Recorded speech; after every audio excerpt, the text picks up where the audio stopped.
دوستان سلام، وقتتون بخیر. امیدوارم که حالتون عالی باشه. بریم سراغ جلسه 5 از این دوره آموزشی که استارت زدیم. امروز میخوام درباره یکی از مهمترین ناحیه‌هایی که توی چارت خیلی باش کار داریم به اسم DP ها یا همون Decision Point. حالا یعنی چی؟ یعنی نقطه تصمیم، جایی که تصمیم میگیرن مارکت به کدوم سمت حرکت کنه و معمولا نقطه تصمیم جایی هستش که حاوی سفارشه و اهمیت زیادی داره. بخوایم درباره DP ها صحبت کنیم.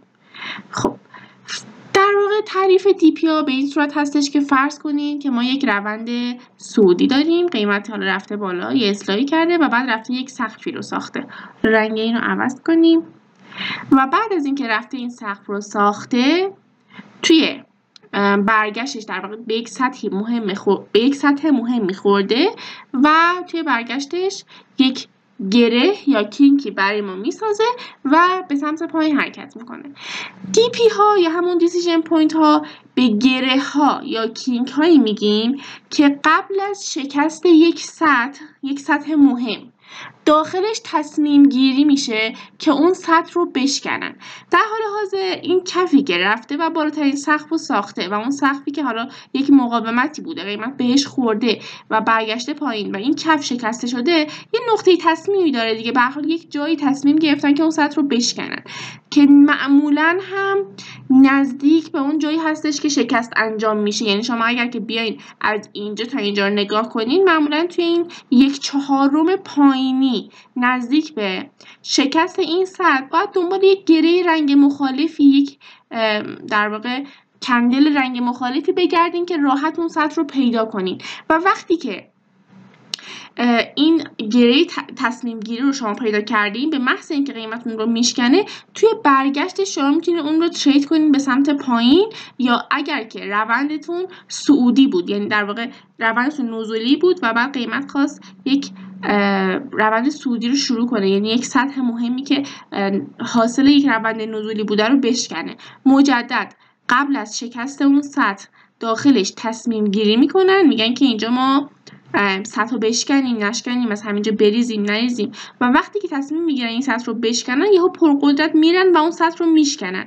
برای همین من اینو درستش کنم، برای همین این سطح برای ما اهمیت داره و این گره حاصل از شکست حکم ناحیه حاوی سفارش رو برای ما بازی میکنه و اینجا در نظر میگیریم به عنوان سطحی که قیمت وقتی که برگرده داخلش به همون ترید میده و به سمت بالا میتونیم روش حساب کنیم. گفتم معمولا نزدیک به این سطح شکست انجام میشه و 1/4 بالای این حد فاصل هستش و این بالاها میتونید دنبالش بگردین. پایینا هم معمولا شما میتونید دنبال گره هایی که شبیه به اوردر بلاک هستن و با کندل های رنگ مخالف وجود دارن اونها رو پیدا کنین و بخواین روی اونها هم حساب کنین. یعنی بحث اوردر بلاک سر جاشه که ناحیه مهمی هم هست و هر چقدر که حالا 1/4 پایینی و دور یک لگ باشه یا توی ناحیه ارزان باشه، اهمیت بیشتری داره برای اوردر بلاک ها که توی جلسه قبلی راجبش صحبت کردیم.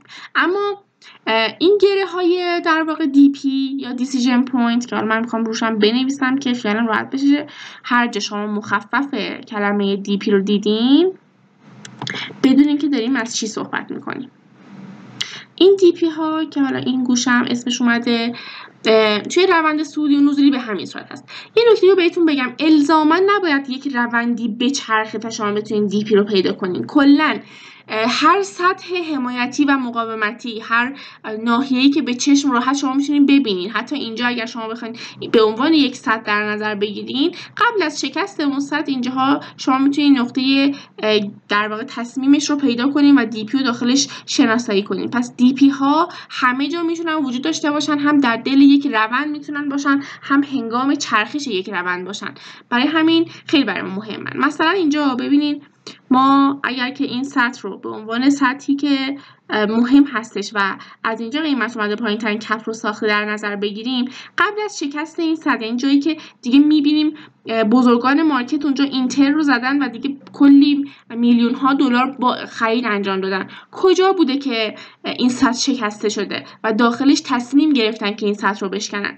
اگر این بالاها چیزی پیدا نکردیم خب منطقاً باید یکم چشم بگردیم تا اون ناحیه رو پیدا کنیم، ولی نقطه تصمیم این سد، جایی که داخلش تصمیم گرفتن این سد رو بشکنن، تنها گره‌ای که وجود داره همینه دیگه. گره منظورمون چی بود؟ توی جلسه‌های اولیه صحبت کردیم، یه حرکت صعودی، بعد یک اصلاح و مجدد یه حرکت صعودی. پس اینجا من یک گره دارم که حالا توی تایم فریم بالاتر این گره میتونه به شکل یک اوردر بلاک ظاهر بشه یا حالا به شکل یک اوردر بلاک هم ظاهر نشه.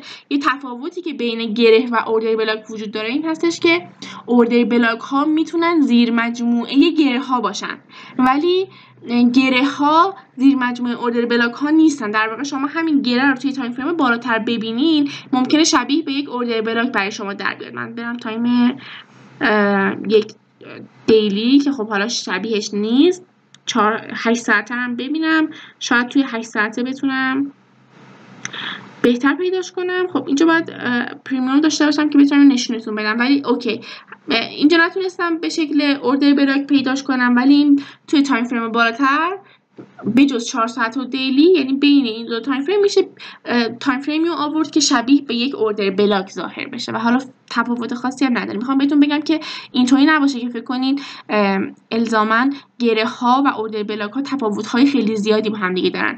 اولویت با گره هست به خاطر اینکه اصل حرکتی رو داره و اوردر بلاک ها زیر مجموعه گره ها هستن. خب بریم چند مدل دی پی دیگه هم شناسایی کنیم با هم دیگه. الان ببینین توی این سطح گفتیم دی پی ها گره هایی هستن که قبل از گره های معمولا در واقع چند تا کندل رنگ مخالف، یعنی چیزی که کاملا با چشم دیده میشه، که قبل از شکست یک سطح در واقع وجود دارن و شما توی تایم فریم حتما باید قبل از اینکه اون سطح شکسته میشه پیداش کنید. اگر که من بخوام این گره رو در نظر بگیرم، خب اینجا شکست انجام شده و یک گره ساخته شده و اومده پایین، پس من باید این بالاترها دنبالش بگردم یا اینکه تایم فریممو کم کنم و ببینم آیا میتونم اون گره رو پیدا کنم یا نه. منطقاً توی این مثال خاص ما دوست داشتیم که گره‌مون رو واضح‌تر ببینیم اینجاها، ولی خب این چون حاصل از شکست بوده و قبل از شکست نبوده، گره من منطقه منتقل شده و اینجا گره‌ای بوده که داخلش تصمیم گرفتن این سطح رو بشکنن. منظورم چیه؟ اینجا نقطه‌ای هستش که به اصطلاح بزرگان مارکت انگار اینتر رو زدن، میلیون ها دلار سل گرفتن و حالا اینجا این حرکت اتفاق افتاده توی دو تا کندل فول بادی و قدرتمند نزولی. پس این ناحیه دی پی من هست برای این مثال. یه نکته خیلی مهم، این دی پی هایی که اینجا در نظر میگیریم مثل اوردر بلاک ها، در واقع کلا گره ها نباید مصرف شده باشن. منظور ما چیه؟ اینکه وقتی ساخته میشن که بعد با این کندل قرمز رنگ به وجود میان، نباید قیمت داخلش برگرده و اون رو مصرف کنه. اگر مصرف کنه اون دی پی، اون اوردر بلاک، اون گره، هر چیزی که اسمشو میذارین دیگه مصرف شده و ارزش و اعتباری نداره. این ناحیه ها یک بار مصرف هستن. اگر دیدین دی پی شما مصرف شده دیگه اون رو در نظر نگیرین، حتی اگر که شما نتونسته باشین تریدش کنین. حتما باید اون دی پی و ناحیه‌ای که به دست میارین فرش باشه، مصرف نشده باقی مونده باشه. خب بریم یکم مثال‌های بیشتری ببینیم. مجدداً من میخوام مثال‌های تابلو رو نشونتون بدم، ولی ما مثال زیاد داریم. در واقع همه سطح‌هایی که وجود دارن داخلشون قبل از شکست اون سطح‌ها یک گره و دی پی وجود داره. الان ببینید این کفی هستش که قیمت پرتاب کرده به سمت بالا و این روند صعودی تبدیل به یک روند نزولی شده. قبل از اینکه این کف شکسته بشه میتونین قبل از اینکه من بکشم دی پی رو مشخص کنین، یعنی دنبال یک گره‌ای بگردین که قبل از شکست این سطح داخلش تصمیم گرفتن که این سطح رو پرقدرت بشکنن و دکمه اینتر رو بزنن. خب فکر میکنم که شما هم دیده باشین منطقه اینجا گره دی پی شماست که حتی اگر دقت کنین این بالا ما یه دونه گره اوردر بلاک هم داریم، اوردر بلاک دو کندلی. یعنی شما ممکنه دی پی تون که 1/4 پایینی احتمالاً پیدا کنین، این بالا مالا ها هم یه دونه کندل اوردر بلاک پیدا کنین که جفت اینها برای شما میتونن ارزشمند باشن. نمیدونم قیمت به این ناحیه رسیده یا نه که در واقع این کندل اوردر بلاک قیمت رو نگه داشته و این دی پی به خاطر اینکه حالا خیلی قیمت ازش فاصله گرفته کار نکرده. راجع به نحوه تاییدیه گرفتن صحبت میکنیم. قرار نیستش که ما دی پی ها یا حالا هر ناحیه‌ای که به دست میاریم آلجبرایک میخواد باشه دی پی باشه. هر ناحیه‌ای که به دست میاریم قرار نیست ما اون رو تاچ ترید بزنیم و در جا وارد بشیم یا لیمیت بکاریم. حتما روی ناحیه‌ها باید تاییدیه بگیریم که توی جلسه‌های بعدی راجع به نحوه تاییدیه گرفتن هم صحبت میکنیم. پس حواستون باشه که این نکته رو هم لحاظ کنین که ما قرار روی ناحیه‌ها تاییدیه بگیریم. خب مجددا بریم سراغ ناحیه بعدی. ببینین قبل از شکست، حالا بگیم این سطح اینجا، قبل از شکست این سطح یا قبل از شکست این سطح بالاتر، یعنی این گره بزرگ، کجا قبل از اینکه این سقف رد بشه و این کندل فول بادی رو ما ببینیم کجا تصمیم گرفتن که این کندل فول بادی شکسته بشه و این سطح رد بشه؟ اینو من برمی‌دارم، اینو چند ثانیه پاسخ بدین و بعد من رسم کنم براتون. خب منطقاً من باید دنبال یک جایی بگردم که یک گره‌ای بگردم که قبل از شکست این سطح اون گره شکل گرفته باشه و خیلی هم راحت و واضح بتونم اون گره رو ببینم. ناحیه‌ای که خیلی به چشم من میاد و فکر می‌کنم که شما هم دارین می‌بینینش، این ناحیه‌ای هستش که اینجا وجود داره. حالا اینجا یک گپی هم افتاده، نمیتونم دقیق ناحیه رو ببینم، ولی به واسطه این گپی که اینجا افتاده احتمالاً ما اینجا یک گره چند تا کندل رنگ مخالف داریم و اینجا هم به همین صورت، یعنی قیمت اومده پایین و یه گپی انداخته رفته بالا و اینها. این ناحیه هستش که با 2 تا گره به وجود اومده و به این صورت بوده. ببینین قیمت رفته بالا. اگر جلسه ابتدایی که با هم راجع به ساختارشناسی صحبت کردیم به یاد بیارین، قیمت رفته بالا، یه اصلاحی کرده، مجددا رفته بالا، یه اصلاحی کرده، رفته بالا، حالا این کندل سبز رنگ، بعد اینجا اومده یه اصلاحی کرده و همین رو پرتاب شده رفته بالا. ببینید اینجا کلوز که کرد، کندل بعدی اینجا اوپن کرده و با گپ باز شده، مجددا رفته بالا، یه اصلاحی کرده و به سمت بالا حرکت کرده. پس چیزی که اینجا وجود داره، بخوام گره ها رو برای خودم ترسیم کنم، من یه دونه گره اینجا دارم و یه دونه هم گره این پایین ترش دارم از اینجا تا اینجا و حالا یه گپی هم که اینجا وجود داره. به واسطه اینکه این 2 تا گره و حالا این گپ در کنار همدیگه هستن و خیلی هم فشرده هستن و همدیگه رو مصرف نکردن، من 2 تا ناحیه رو در نظر میگیرم، برای همین به این صورت رسمش کردم. حالا دوستانی که توی کارگاه ترید هستن میدونن که چرا این ناحیه پایینی از این ناحیه بالایی مهمتر هستش و دقیقا همین قیمت رو نگه داشته. بحث جریان سفارش اینجا مطرح هست، یکم بحثش طولانی و مفصله، ولی شما این رو به عنوان گره دی پی میتونید در نظر بگیرید و قیمت روی این ناحیه سوار شده و به سمت بالا رفته. چند تا مثال دیگه هم با هم دیگه ببینیم. خب مجددا من اینجا یه کفی دارم که رفته و بالاترین سقف رو برای من شکل داده، حالا این ناحیه رو. قبل از اینکه این کف در واقع شکسته بشه توسط این کندل، من باید دنبال یک گره‌ای بگردم که داخلش تصمیم گرفتن که اون ناحیه رو بشکنن، درسته؟